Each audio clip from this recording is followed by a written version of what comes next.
আসসালামু আলাইকুম। কেমন আছেন সবাই? আশা করছি সবাই ভালো আছেন। আজকে আমি নতুন একটা ভিডিও নিয়ে আসলাম আপনাদের সামনে। একটা আফগান গ্র্যানি স্কোয়ার দেখাবো। এজন্য আমার দেখতে পাচ্ছেন একটা 3.3 মিলিমিটারের একটা ক্রোশে হুক নিয়েছি আমি, এবং 2 রঙের সুতা নিয়েছি। আমি আজকে 2 রং ব্যবহার করে আজকে এই গ্র্যানিটা বানাবো। প্রথমেই একটা ম্যাজিক সার্কেল করে নিচ্ছি, দেখতে পাচ্ছেন। যারা নতুন, যারা ম্যাজিক সার্কেল করতে পারে না, তাদের জন্য আমি আবার একটু দেখাচ্ছি। 2 আঙ্গুলে খুব সুন্দর করে সুতাটা ঘুরিয়ে নিয়ে 1 আঙ্গুল দিয়ে সুতাটা ধরে এভাবে একটা প্যাচ দেবেন। এটা একটু ট্রিকি, এটা একটু শিখতে একটু সময় লাগবে, কিন্তু ধীরে ধীরে হয়ে যাবে। এখন দেখতে পাচ্ছেন আমি একটা ম্যাজিক সার্কেল তৈরি করে ফেলেছি। এখন আমি 3টা চেইন নিব। এই 3টা চেইনকে একটা ডাবল ক্রোশেট হিসেবে ধরতে হবে। এখন আমি আরেকটা ডাবল ক্রোশেট করে নিলাম এবং আরেকটা ডাবল ক্রোশেট। এই 3টা ডাবল ক্রোশেট মিলে আমার একটা হলো। এখন আমি 3টা চেইন নিব। আমি যেহেতু গ্র্যানি স্কোয়ার করব, স্কোয়ার করার জন্য আমাদের সবসময় মনে রাখতে হবে স্কোয়ারে 4টা কোণা হয়। তাই আমাদের 4টা মানে সেট নিতে হবে। এখানে আমি 3টা ডাবল ক্রোশে দিয়ে এক সেট একটা তৈরি করলাম কর্নারের জন্য। একটা কর্নারের জন্য আমি 3টা ডাবল ক্রোশে করে 3টা চেইন নিলাম, নিয়ে একটা কর্নার করলাম। এখন আরেকটা কর্নার করার জন্য আমার কি করতে হবে? 3টা ডাবল ক্রোশেট করতে হবে এবং আবার 3টা চেইন করতে হবে। এভাবে করে আমার 4টা সেট করতে হবে। তার মানে 3টা ডাবল ক্রোশেট, 3টা চেইন, এভাবে করে করে 4 বার করলে আমার টোটাল 12টা ডাবল ক্রোশেট, এবং 4 কর্নারে যদি আমি 3টা করে চেইন দিই, আমার টোটাল 3 4 12টা আমার চেইন লাগবে। মানে প্রতিটা কর্নারের জন্য 3টা করে চেইন। এইটা আমার একটা গ্যাপ হিসেবে ব্যবহার করা হবে। তো দেখতে পাচ্ছেন এখানে আবার আমি 3টা চেইন করে নিলাম, নিয়ে ইয়ার্ন ওভার করে এখন আমি আরেকটা ডাবল ক্রোশে করলাম, আরেকটা ডাবল ক্রোশে করব। এভাবে করে 3টা ডাবল ক্রোশে করে আমি 4টা কর্নার কমপ্লিট করে নেব। এখন কর্নার কমপ্লিট হয়ে গেল। আমি 3টা চেইন করে আমার যে প্রথম যে ডাবল ক্রোশে করেছিলাম, এই প্রথম ডাবল ক্রোশের 3 নাম্বার চেইনটাতে, প্রথমটা তো আমি 3টা চেইন নিয়ে একটা ডাবল ক্রোশে কমপ্লিট করেছিলাম। তো ওটাতে আমার 3 নাম্বার যে 1 2 3 এভাবে লাস্ট যে 3 নাম্বার চেইন, সেই 3 নাম্বার চেইনের ঘরে আমার একটা স্লিপ স্টিচ করে আমার এই প্রথম রাউন্ডটা কমপ্লিট করে নিতে হবে। একটা স্লিপ স্টিচ করে দিলাম, করে আমার ফার্স্ট রাউন্ড আমি কমপ্লিট করে ফেললাম। দেখতে পাচ্ছেন আমি 3টা করে ডাবল ক্রোশে নিয়েছি, 3টা চেইন নিয়েছি, এভাবে করে আমার 4টা কর্নার হয়েছে, হয়ে একটা স্কোয়ারের মতো তো শেপ তৈরি হয়েছে। এখন আমি সেকেন্ড রাউন্ড যেটা করব, দেখতে পাচ্ছেন এই যে প্রথম যে ডাবল ক্রোশে করেছি, এটার পিছন থেকে আমার করতে হবে, সুতাটা ইয়ার্ন ওভার করে নিতে হবে, করে আমি একটা ডাবল ক্রোশে করব। এটাকে বলা হয় ফ্রন্ট পোস্ট ডাবল ক্রোশে। পিছন দিয়ে কাটাটা নিয়ে এসে সামনে থেকে সুতা নিব, নিয়ে এটাকে বলা হয় ফ্রন্ট পোস্ট ডাবল ক্রোশে। তো ফার্স্টে আমি ফ্রন্ট পোস্ট ডাবল ক্রোশে করলাম, এবং সেকেন্ড যে ঘরটা, সেকেন্ড যে ডাবল ক্রোশেটা, সেটাতে আমি নর্মাল যে ডাবল ক্রোশে আছে, যে ডাবল ক্রোশের মাথার উপর থেকে আমি সুতা নিয়ে ইয়ার্ন ওভার করে আরেকটা ডাবল ক্রোশে তৈরি করে ফেলবো। এভাবে করে প্রথমে ফ্রন্ট পোস্ট ডাবল ক্রোশে, তারপর ডাবল ক্রোশে, আবার ফ্রন্ট পোস্ট ডাবল ক্রোশে, এভাবে করে আমার এটা 3টা যে ডাবল ক্রোশে, 3টা ডাবল ক্রোশের উপর 3টা ডাবল ক্রোশে করব।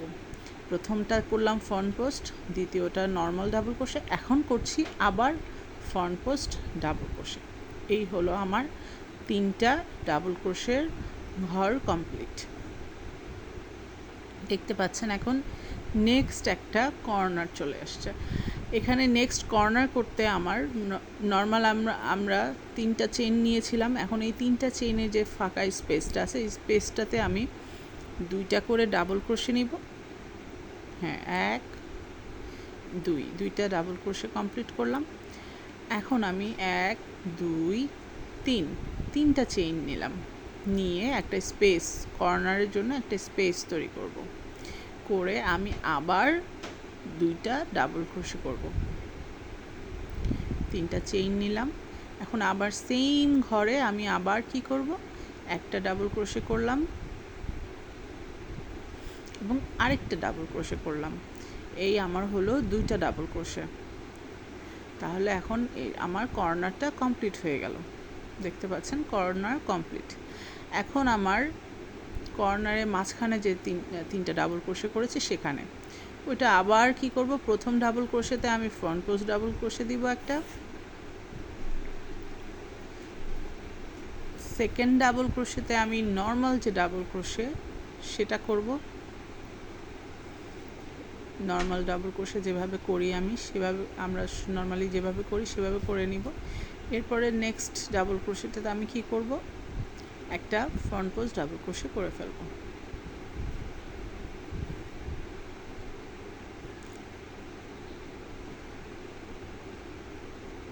এই হলো আমার কমপ্লিট। এখন আমি আবার একটা কর্নারে চলে এসেছি। কর্নার যেভাবে করেছি আমি দুইটা করে ডাবল ক্রোশে, তিনটা চেইন, আবার দুইটা করে ডাবল ক্রোশে, এভাবে করে আমি আবার কর্নারটা কমপ্লিট করে নিব।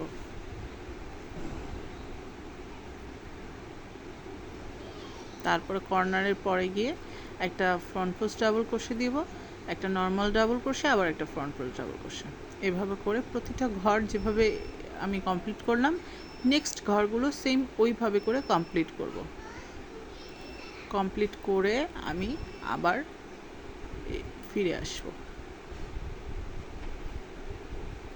হ্যাঁ, এই ঘরগুলোতে সবগুলোতে এর আগে যেভাবে আমি কমপ্লিট করেছি, front post double crochet, normal double crochet আর একটা ফ্রন্ট পোস্ট ডাবল ক্রোশে, এভাবে করে আমি কমপ্লিট করে ফিরে আসলাম। দেখতে পাচ্ছেন আমার সেকেন্ড রাউন্ড কমপ্লিট। এখন আমি আমার এটা স্লিপ স্টিচ দিয়ে এই রাউন্ডটাকে আমি কমপ্লিট করে ফেলব। ফার্স্ট যে ডাবল ক্রোশেটা ছিল তার মাথায় আমি একটা স্লিপ স্টিচ করে এই রাউন্ডটা কমপ্লিট করে দিলাম। তাহলে আমার সেকেন্ড রাউন্ড শেষ।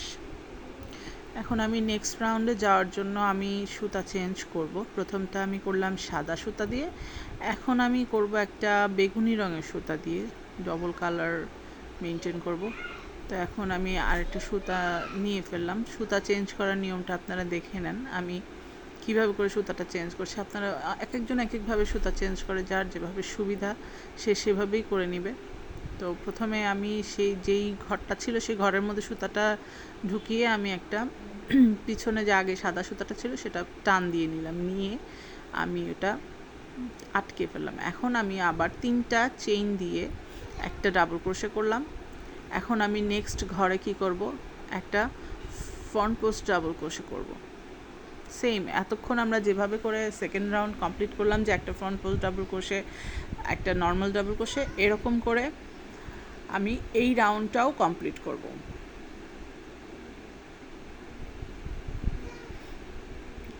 একটা ফ্রন্ট পোস্ট ডাবল ক্রোশের উপরে একটা ফ্রন্ট পোস্ট ডাবল ক্রোশে দিয়ে কমপ্লিট করে নেব। আবার নেক্সট ইয়ার্ন ওভার করব।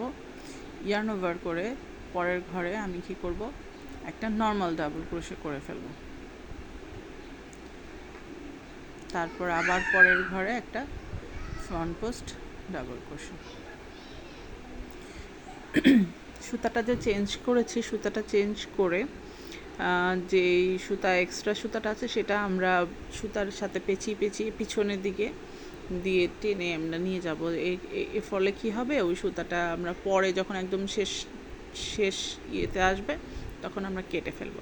এখন দেখতে পাচ্ছেন কর্নার আসছে, কর্নারে আমরা আবার ওই সেম সেকেন্ড রাউন্ডে যেভাবে করেছি, যে দুইটা করে ডাবল ক্রোশে, তিনটা চেইন, আবার দুইটা ডাবল ক্রোশে, এভাবে করে আমরা এখানেও কর্নারটা কমপ্লিট করে নিব।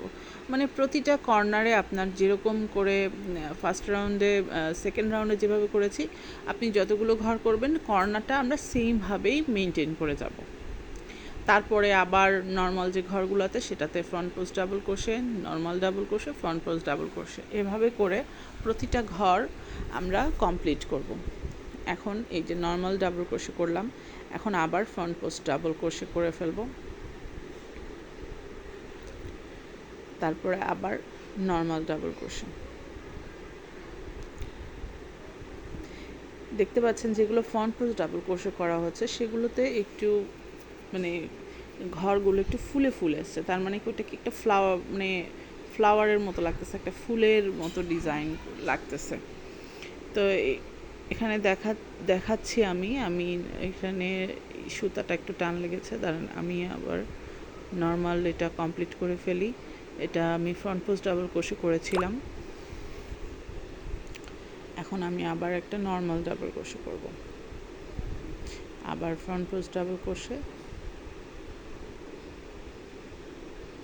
আবার ইয়ার্ন ওভার করে একটা নর্মাল ডাবল ক্রোশে করে ফেলব।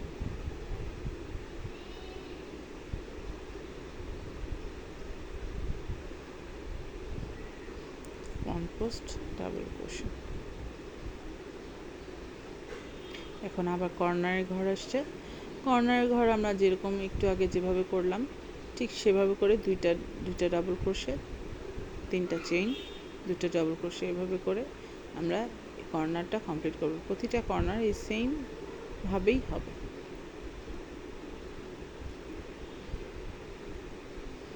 এভাবে করে আমরা এই রাউন্ডটা কমপ্লিট করে নিলাম। আমি এই রাউন্ডটা কমপ্লিট করে ফিরে এলাম। এখন আমি এখানে প্রথম যে ডাবল ক্রোশেটা করেছিলাম এখানে একটা স্লিপ স্টিচ দিয়ে নেব।